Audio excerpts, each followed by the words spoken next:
is geared for you to think. Welcome, Goddess. Welcome, Goddess.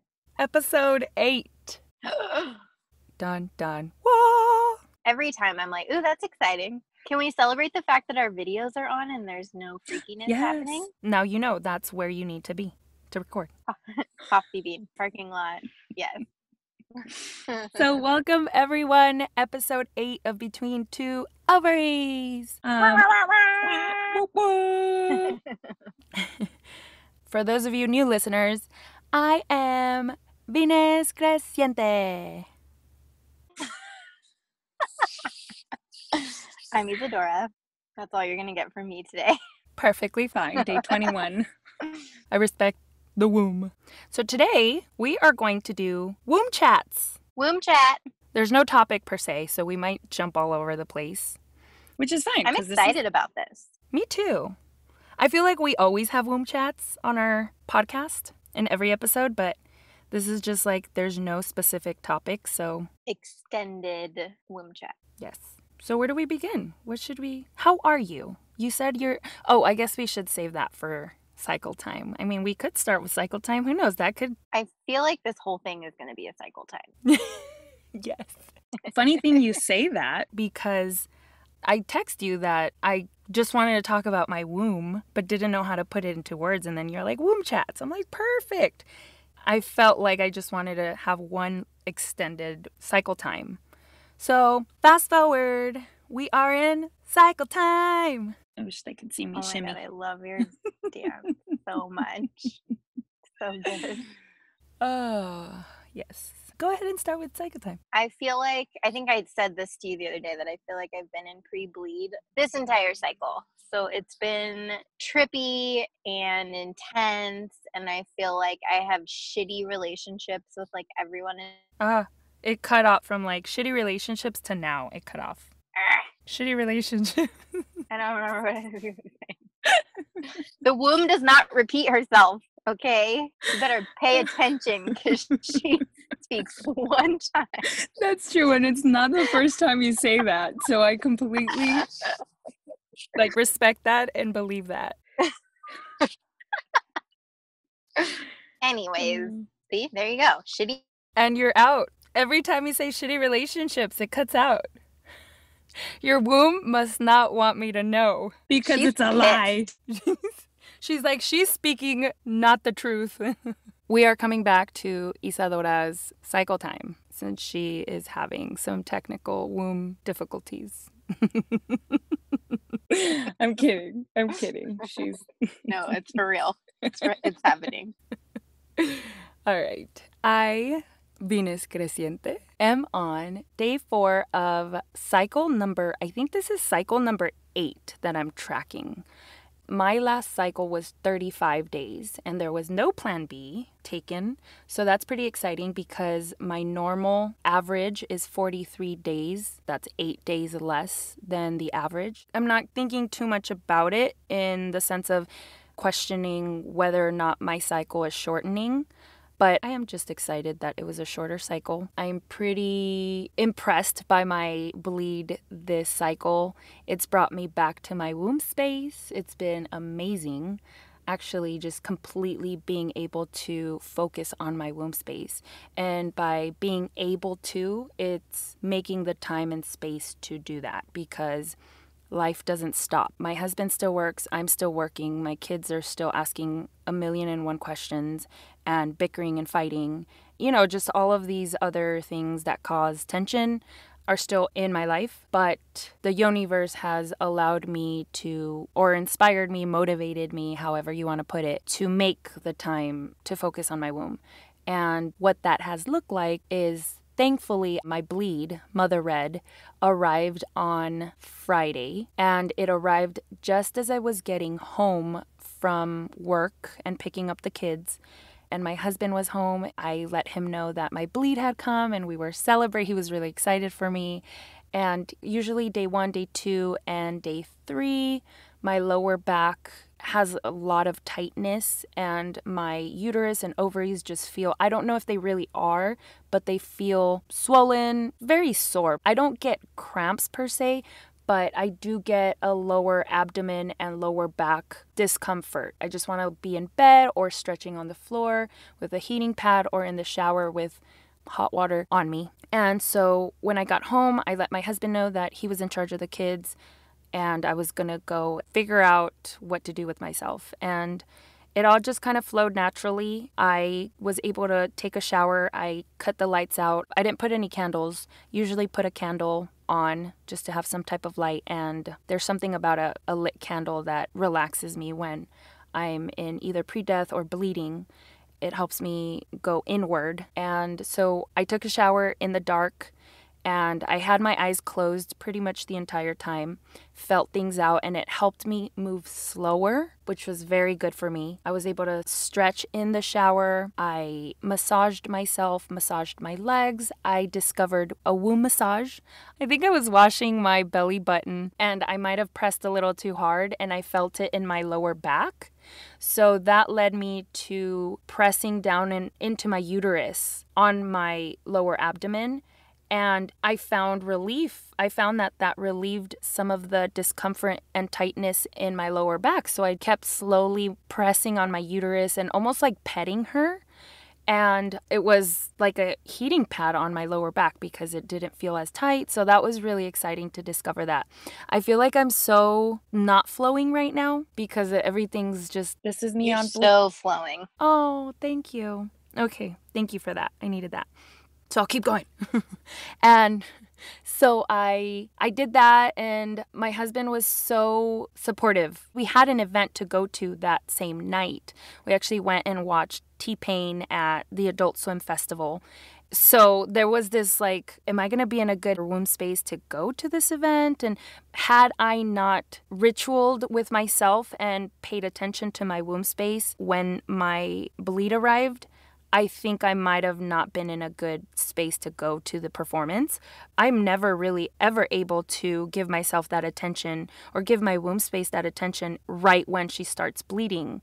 But it was just beautiful that it just happened to be, the universe just put everything in line for me and I showed up and I reaped the benefits. And it was a very good start to my bleed and it's been very magical. And I haven't groomed at all, which is funny because our last episode was all about body hair and I expressed how tired I was of grooming, but I couldn't stop grooming because this bleed totally broke that cycle and I'm embracing my spiky legs, I'm embracing my spiky armpits, and I'm loving my cunt hair, and it's just all aligning so beautifully. And my womb space blows my mind every time, every single time. I feel the same way. My mind is so blown every single bleed and every single cycle. I'm so happy to hear all of that. I'm so happy that you were able to hold that space for yourself and love on yourself like that. It's so important and it's so beautiful. And I know you felt a little disconnected and then you're reconnected. And it's just, I love the process and I love the seasons and all of it is okay.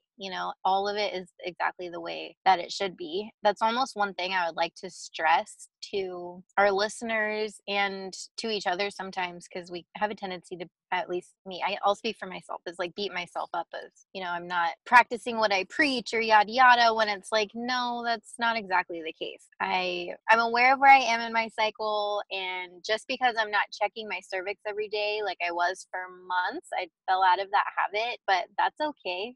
That doesn't mean that I'm like this terrible cycle tracker now. It's just the season that I'm in, and I'll get back to it when I get back to it. And the same comes for, our self-care routine around our bleed time. So yeah, we'll give it another go. I am on day 22 and I am feeling super spicy and feisty, and just don't come at me with anything. Do not come at me with a damn thing. I really don't have a whole lot to share around it, just because for those very reasons alone. I'm just like, wow. I'm in my Kali Ma energy for sure right now. And I don't think I have felt it this intensely in a while. So that's something that I need to sit with more and see, because I believe, we've spoken about this probably every episode of how, our womb speaks to us and our cycle speaks to us. And so when we're feeling certain things, it sneaks up on you, and you'll almost stop and be like, gosh, why do I feel this way? What is wrong with me, or whatever? That's when you sit down with yourself and analyze, like, what are you not addressing in your life? What needs some attention? What needs some love? And so today is new moon in Libra, and so I definitely plan on sitting down with myself in my womb space and probably my cards and doing a little ritual and just journaling and diving deep with myself as to why this Kali energy is so intense for me right now. And I'm looking forward to it. I'm excited about it. I'm not scared to do that because, you know, when you dig deep, as messy and as uncomfortable it can be, it only brings beautiful things and positive change. And that's what I'm all about. So that's just kind of where I'm at, digging into the dirty, beautiful work and seeing where that takes me. So that's where I am right now. I'm on day 22 and I'm just like so looking forward to bleeding. You know, when you're like at that peak and you're just like, oh, I just want to bleed and just like have that release and just feel that healing, because it's the rebirth. Right now we're in, or me and my womb are in this dying stage, and I look forward to the rebirth feeling so much. I don't like being shitty with everyone. I really don't, but it is what it is, and I can't help it. My partner we were laying down together last night, and I was just like not, I'm not in ovulation. I didn't experience that like throwing flowers everywhere, flittering through the fields, like I am sexy and amazing and yada yada.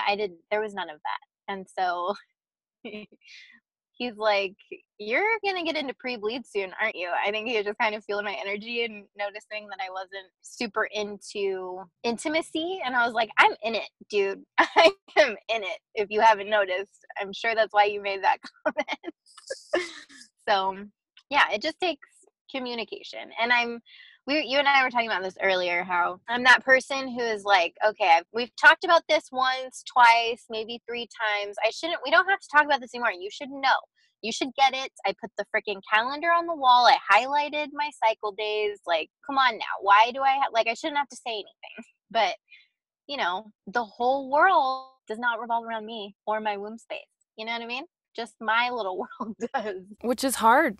It's hard to accept sometimes, especially if you're in pre-death, because it's like, no, fuck.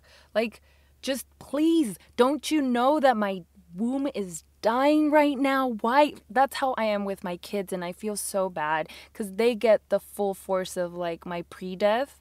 And it's funny because it's not even so much my partner anymore, because he's so much more involved in my cycle now, whether he likes to or not. I would assume he likes it because he's very receptive to it. But anyways, I digress.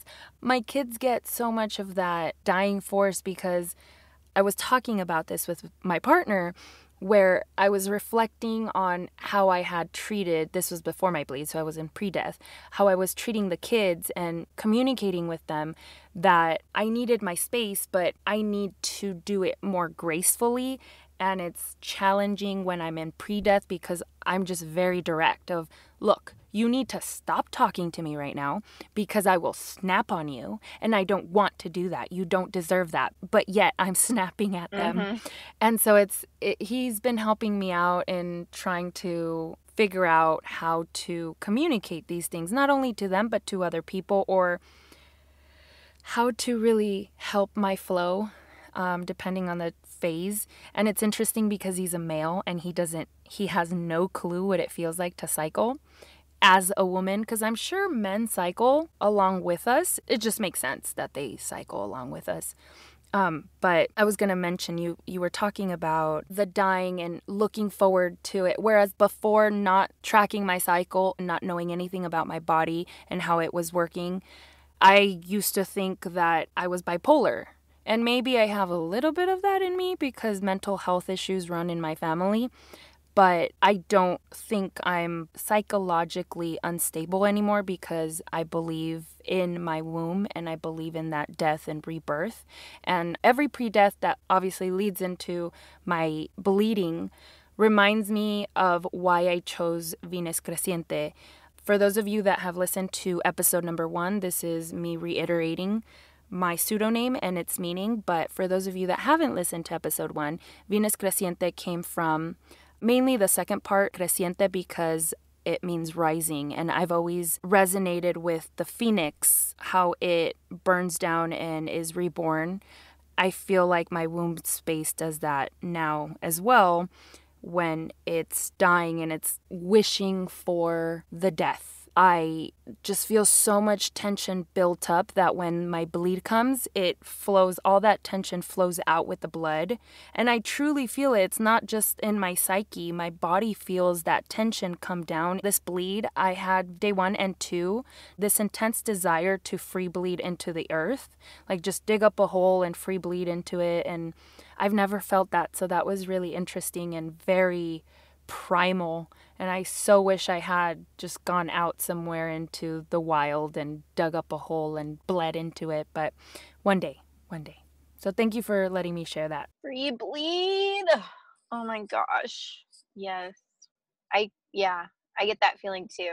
Every now and then I'm just like, I want to get away from all of you people, and I just want to go to a forest or the desert. I don't even care. And just sit my ass down and bleed naked. Mm-hmm. I don't remember what I was talking about before, but I feel good about where I'm at right now. Do you feel like talking it out right now has helped you? It always feels good to talk it out. I mean, I'm still raging Mm-hmm. right now, just sitting here in my body, but that's what it is. That's where I'm at. And so, but yeah, it feels good. It just feels getting it out. It feels good feeling like validated. You know, we validate each other. We know that we're not crazy or bitchy or whatever. It's just, I'm cycling. Mm-hmm. Get off my areola. I love that. It's like my favorite. So last night, speaking of areolas, when I'm in pre-bleed, I don't like pussy play at all. I like my neck played with. I like my nipples played with, even though they're sensitive. But as long as I communicate that, we're good. And I don't even know what he channeled, but he has never played with my breasts or my nipples the way that he did last night. And it was cunting fantastic. So my areolas are happy little people right now. Oh, that makes me so happy. Yeah, that was nice. You have to share with me what that was like. I mean, what he did, because... I don't even know. Oh. And I was trying, because I'm in my head. Like, I live in my head most of the time. And so, like, we'll be having sex, and I'm just thinking of all these other fucking things when it's like meditating. It really is. Like, sex could be a form of meditation, and I suck at meditation, and I kind of suck at sex because my mind is so flighty, and I have to, like, bring myself back in, like, okay, just feel the energy in your body, like, what's going on, like, this feels good, like, like, focus in on what's happening instead of, oh, shit, I forgot to do this, or blah, blah, it's, like, stupid. I get you. Last night I was just like in it. I was just in the moment, trying not to analyze like what he was doing and figure it out so I could like tell him to do it again. I'm hoping he just remembers because I just imagine you describing it because I know what you're talking about. It's like, can you do that one thing again? That what you were doing, like you can't really describe, but it's just felt so good. Yeah, it felt really good. So, and now I'm torn because it's like, let's do it again tonight, or I need to also ritual with myself. So it's like, how how do I? Because you only have that much time after the kids go to bed, and mine go to bed kind of late. So staying up till 1 a.m. having sex every night is just not doable. No, it's not. Believe me, it's not. I told my partner we should have at least 2 times a week where we go to sleep at a reasonable time. And reasonable is like 9 or 10, which is still very early, to break that night owl stream because we get so exhausted. I mean, going to sleep at, like you said, at 1 o'clock every night is just not good for your psyche, not good for my womb, not good for anything or anyone. As you were saying, meditation. So I read this book, and I wish I had the exact name. I'll have to link it in our show notes. I had shared the picture of the book with you, Isadora, the Reiki energy. It's a Reiki handbook, and it fell into my hands one day that I went to the library. I was manifesting information on Reiki energy, And this book fell into my hands, and literally the librarian came and gave it to me. And I read it, and I replaced a lot of the words that they were using in there with womb. And it made so much sense in my life, and I resonated with it so much. And in that handbook, it described easy ways of meditation. And usually I'm really strict about how I want to do meditation, and I want it to be perfect. And that really causes me to go away from actually meditating. So I've been trying to do at least 10 minutes a day. The handbook recommends you doing 10 to 20 minutes a day. But realistically, I'm trying to start off with 10 minutes a day, whether it be 5 minutes in the morning, 5 minutes at night, or whatever. So one night, I didn't put a timer, didn't put anything. I laid down in my bedroom floor, and in the dark, the kids were asleep already. And I just started deep breathing, like womb breaths. And I meditated for over 20 minutes, all on my own.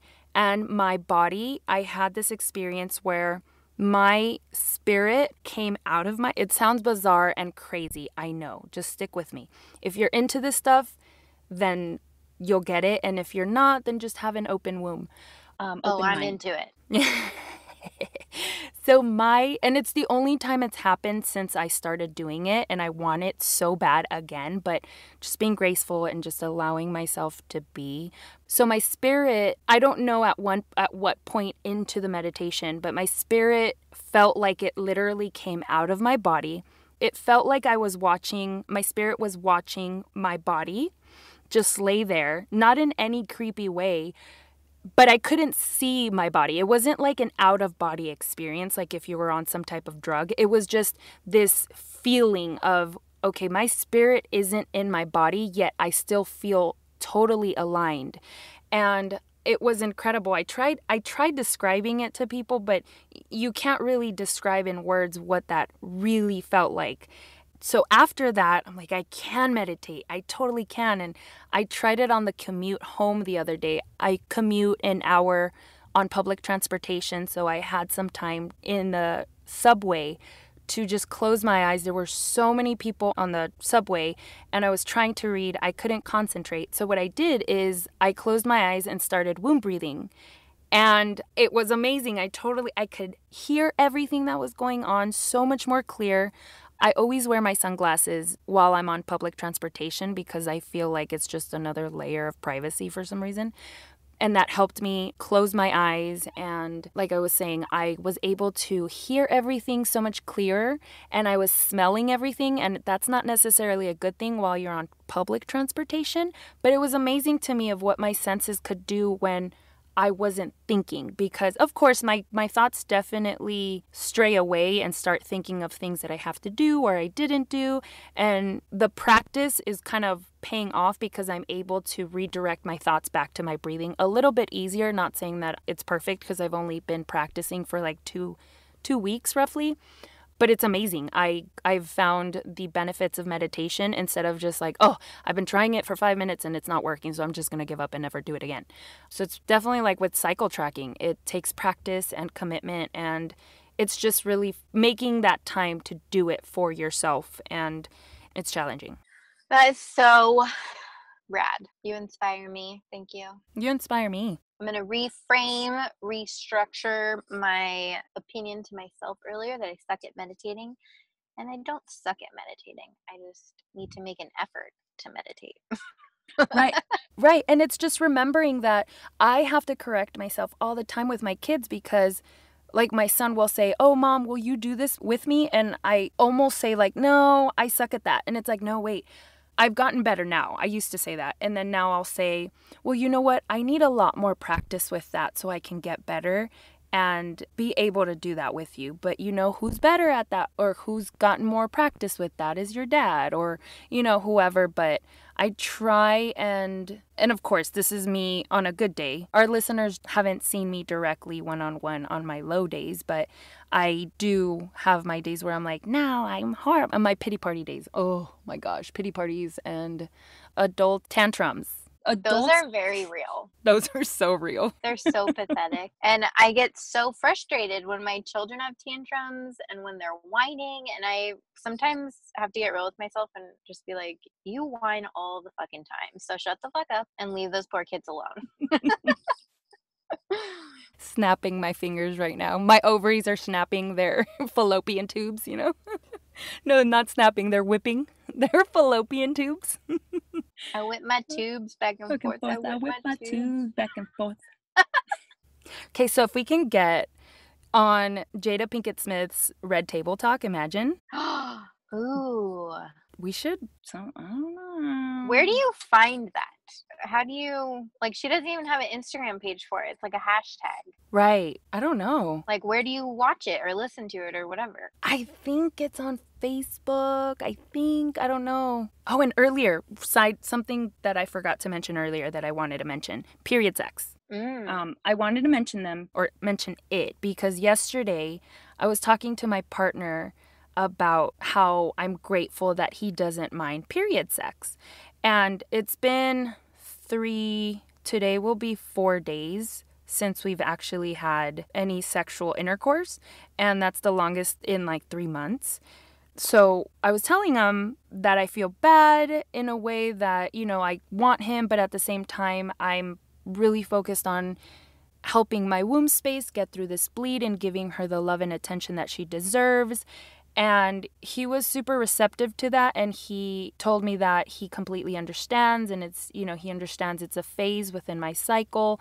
And I don't know where I was going with this. Oh, building sexual tension. I remember a couple episodes ago that I mentioned that I was trying to hurry up my bleed at one point when I first had discovered my sexuality and started becoming a lot more sexually active with my husband. I mentioned that I was trying to hurry up my bleed because it was in my way of having sex and enjoying it. But now it's at least this cycle. I know every cycle is different. This cycle, my bleed is helping me see it as building sexual tension, which for me and my husband and I, is a good thing. Because one thing that we have also spoken about is having that fear of like being in a honeymoon phase again and it dying out and us being just not interested in each other again. So I feel like my bleed is just kind of like a reset time for us as a couple and for me as a woman. It forces me really to face inward and be with my womb space because I do very much desire to be alone during my bleed, at least the first 3 days. Today I'm better, but the first 3 days I just want to be alone in a cave, out in nature, free bleeding and totally womb massaging myself, or if not with myself, with my sisters that are on the same page as me, because I have my sisters who aren't entirely there yet with their wombs. And then I have my sisters who are all about their wombs and know where they're at in their cycle. And so it's really interesting how every cycle I get something out of different phases. It's not necessarily every cycle that I get something out of every phase, but it's like every cycle there's a phase that is highlighted. Yeah, I feel that. I am in the same boat as you with the period sex. I am very happy that my partner will have period sex and is not grossed out or whatever. And we don't have a lot of it, you know? Like, I'm sure that there's some women who don't have a supportive partner around period sex and they would love all the period sex in the world. But yeah, day 1 through 3 at least, I may be feeling juicy and like wanting it, but that is like my sacred zone. When I am bleeding and my portal is open, he could have the best intentions in the world and the most pure heart, but just having another energy interacting with my body at that time just does not feel good to me. So I'm right there with you. I feel that. And at the same time, orgasm like really helps with discomfort and cramps. And so that's one thing that sticks out in my mind, but I don't know. It's just the energy side of it really wins in those situations. I'll take the discomfort just so I'm alone. Mm-hmm. Yeah. Super important to have these conversations within your community or your circle of friends, normalizing the conversation around anything. I was recently asked by one of the teachers at my son's school. I happened to mention that like right before we recorded the last episode, I was telling her that I needed to get home to record, and she's like, "Oh, record for what?" And I'm like, "Oh, I have a podcast. I co-host a podcast." She's like, "I didn't know this." I was like, "Yeah, I don't really tell many people about it." And she's like, "Well, what do you talk about?" And I was like, "Well," and I told her the title of our podcast. And she's like, "Oh, so everything." I'm like, "Yeah, everything." Everything to have to do with women. And I was like, "Well, anything really to do with a womb, which means life, because everyone, men and women, come from a womb. So it could really vary. I hope that one day we have a male guest on here so that energy, the dynamic, just exploring different conversations within this podcast and then taking that out into our communities, our friendships, our relationships, and spreading the good word of the womb." Yes. Woo-hoo. How are you Random feeling? question. Good. I was going to ask you a random what question. What is it? Yeah. You're going to laugh at me. Oh, gosh. Do you have a reflection read? Funny, I was just going to ask you that. Oh, I do. You do? I do. Do you? That's so surprising. Well, I don't. Okay, so I had one, and then I forgot to bring my stuff with me when I left the house. But I found these amazing books just now at Savers, and I'm almost feeling of just like doing a random flip and wherever the page stops. Ooh, yes. So I flipped, and this is in Goddesses Never Age, The Secret Prescription for Radiance, Vitality, and Well-Being by Christiane Norhrup. She's a doctor. She's written a whole bunch of books. Check her out because she's one smart cunt. So I did a random flip to page 168 and 169. Unlimited pleasure is your right. What? Yes. Goddesses are sexy and sensual. So, I mean, that could be just a share right there. Unlimited pleasure is your right, just so you know. And we have a episode on pleasure. So. Two. We did Yeah, two? remember Self-Pleasure 1, the first episode, Oh. and then Self-Pleasure Part 2. Boom. Unlimited. Get it. Get it, The woman. clitoris has more than 8,000 nerve endings and is the only organ in the human body designed solely for pleasure. I'm like 15% into my nerve endings, so I have the other 85% to find still. I feel like when I was reading that, like I had to yell it because come on. Women, we are designed for pleasure. Mm-hmm. It's a very, very good time in our history, in our herstory, to find our pleasure. I know we get so caught up with what's going on. It's hard not to get caught up, even when you're not on social media. It's so hard not to get caught up with the drama that's going on around us, politically, environmentally, socially, everything. So let's start finding pleasure within our lives so that taking ownership of our pleasure and not putting that pleasure into anyone else's hands, whether it be sexually, psychologically, emotionally, any type of in your life, I feel like it empowers you. Taking ownership of my pleasure has totally empowered me to know, you know what, that does not feel good in my life. That does not feel good to my womb. So I will not accept it. And of course, it's easier. It's easier to do that in pre-death than pre-ovulation. But yeah, that's beautiful. I want to share just one more thing. Sorry. Not sorry. Good. Delete that. You are sitting on a throne of gold, the fountain of youth, and it is your erotic anatomy. Explore it and get to know it. Don't be squeamish about inserting your fingers into your own vagina. We should be teaching our daughters and granddaughters to familiarize themselves with their anatomy and let them know that many girls and women explore and touch their genitals for the sake of pleasure. Yes. I love how she put it. Our throne, what was that? We're on a throne of gold, the fountain of youth, and it is your erotic anatomy. Oh, that's so beautiful. I just think of the anatomical jewel, the yoni, which reminds me, side little note. So yoni is Sanskrit for vagina. And I just discovered what the Sanskrit word for penis is, because I want just a more beautiful word for penis or cock or dick. Like sometimes I just want to be loving towards it and worshiping of it. And it's lingam, Lingam. I like that. I like how it, I was about to say, I like how it feels in my mouth. So perfect. Yes, it feels good. It's funny because I was reading, so I got it from the sexual ecstasy energy. I'm not sure. I'll link it in our show notes. I was reading it, well, I started reading it last night. We looked on the table of contents. My husband and I was reading out some of the chapters, and I'm like, which one sounds good for me to flip into and start reading? And it was like pleasuring the lingam. And I was like, what's lingam? And then I looked it up and I started giggling at first because I was like, that's such a silly word. And I was like, lingam. And as the more I said it, I was like, ooh, I love how it just rolls off my tongue, like lingam.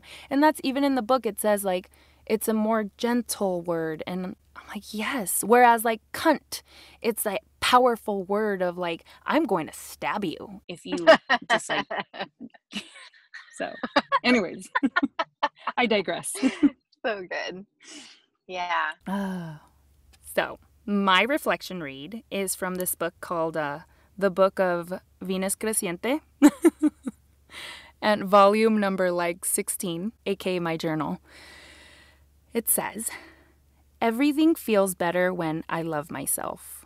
And that was a total download from my womb space because I don't remember exactly what it was that I was going through at that moment, but I was loving myself so much, and it almost felt like I was wearing the rose-colored glasses and everything looked beautiful.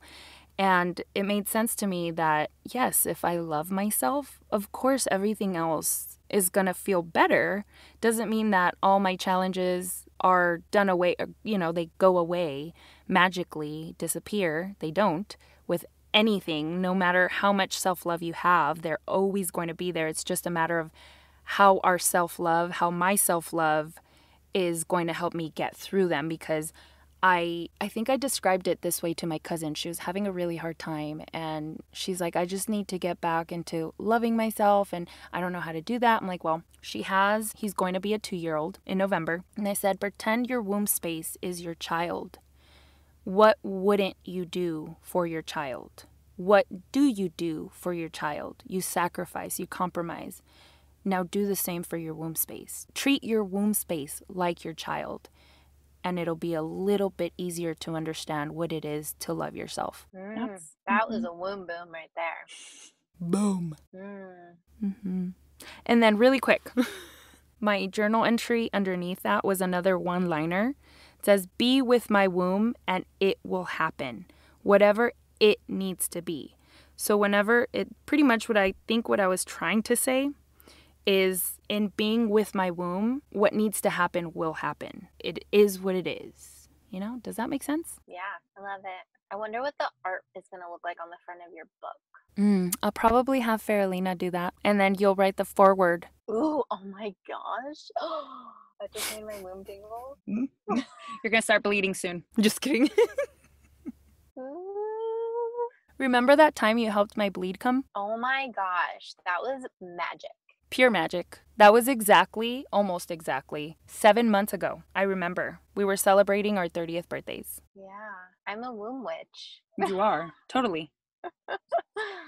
Oh, speaking of, so a friend of mine texted me yesterday and was like, hey, I'm getting rid of some stuff, and you popped into my mind because I have a yoni banner. Do you want it? And I'm like, yoni banner? I just got all stoked. I'm like, yes, I want a yoni banner. How is that even a question? And so she brought it over, and it's this beautiful artwork on tapestry type of material, but it's super soft, and it makes a doorway. So there's a big top part with a beautiful design, and then coming down is this gorgeous sky earthy backdrop, and then it comes into this giant flower blooming up from the ground, but it has this gorgeous yoni shape to it. And so there's a crease down the middle, so it's like a doorway, so you would walk through this yoni. And I have a red tent-like setup with tapestries and pillows for when I do my wound healing work. And so this is just so perfect because I was trying to figure out how to set up my tapestry so it was like this beautiful doorway of like, welcome goddess when you come into the space. And then she gifts me this beautiful yoni doorway, and I'm just so excited about it. You have to send me a picture of that. I do. I meant to yesterday, and yesterday was the day, just like today. But I will. I'll lay it out tonight when I do my ritual, and I will send it to you. And I'm so excited. Maybe, you know what I'll do? So all of our listeners aren't left out, I will post a picture of it on Instagram as well. Yay! Visit c3.orgasm. c3.orgasm and go have yourself an orgasm. Ooh. I'll probably wait another day or two to have one, but I'm going to have one tonight. Please. For the sake of all women out there not having an orgasm. That makes me sad to think about. Sending those high vibrations, those high those high orgasmic vibrations. If you've never had an orgasm, just play with yourself. Just do it. Don't expect someone else to give you an orgasm. Give yourself one. Mm-hmm. If you need help, not giving yourself an orgasm, but if you need help, this is in all seriousness. If you need help with reading material, suggestions as far as like just getting started to get to know your body, reading material, or somebody to kind of vent to, not necessarily give us all your drama, but let us know like what you're feeling, how you're feeling without judgment. Just if you need a safe space, please reach out, please. Yes, sweet. 111%. Yes. Will you do a womb breath before announcements? Yeah. Sweet. I'm going to talk us through it, but I have to pee really bad, so I'm not actually going to take one because it might make me pee a little. Kegels. I'm just kidding. So, all right. Yeah. Okay, I need to calm myself down. Okay. All right, wherever you are, if you can close your eyes, do it. If you can't, that's fine. Just get centered in your body. Relax your jaw. Relax your tongue. Increase the space between your ears and your shoulders. Stretch out your neck. Shake out your hands if you need to. Just get the energy flowing. And we're going to take a big, deep breath in. Inhale. Send all that fresh, beautiful air down to your womb space. Exhale. Make a noise if you need to. Get all that yuck, stagnant energy out of that womb. Do one more time. Deep inhale. Sending it down. Imagine your womb surrounded by beautiful white light. Exhale. And have a cuntulicious day. You're so good. Thanks. It felt weird to not do it. But I'm sure. It did. I'm like, oh shoot, should I be breathing out by now? Or It felt good. It was perfect. So I know you have to pee, so I'll make this quick. Thank you everyone for joining us. And just little reminders, we still have a giveaway going on for the felt cunt. So all we want is feedback from you, some type of feedback. We were asking for you to drop it on the platform that you listen to us on Instagram, or email it to us. Just somehow get it to us, please. Our email is c3.orgasm@gmail.com. Our Instagram handle, c3.orgasm.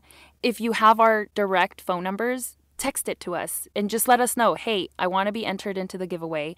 We just want to hear from you. So we have this episode and one more episode after this. So there's going to be a total of 9 episodes, dun dun dun, in season 1 of Between Two Ovaries. We will be ending our season after episode 9. So this is episode 8. We have one more. but we will be back in the new year. So stay tuned. We will be recording during our time off, just not publishing episodes. It'll give me some time to, just give us some space and time for the holidays, which are coming up and they get crazy. Just that time in general is crazy. And just want to thank you for being with us, listening to us, spreading the word about Between Two Ovaries, and look forward to having you as a guest and one day and hearing from you. Thanks for sticking out this episode. Mm-hmm. I was riding the Hot Mess Express, so thanks for riding it with me. I think we both were. So thank you, everybody. Go and have, like Isadora said, go have yourself a really good orgasm today. Have a cuntalicious day. Ovary out.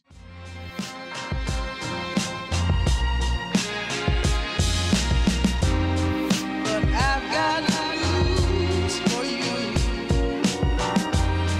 I hope it won't hit you too hard. It's good for you to think.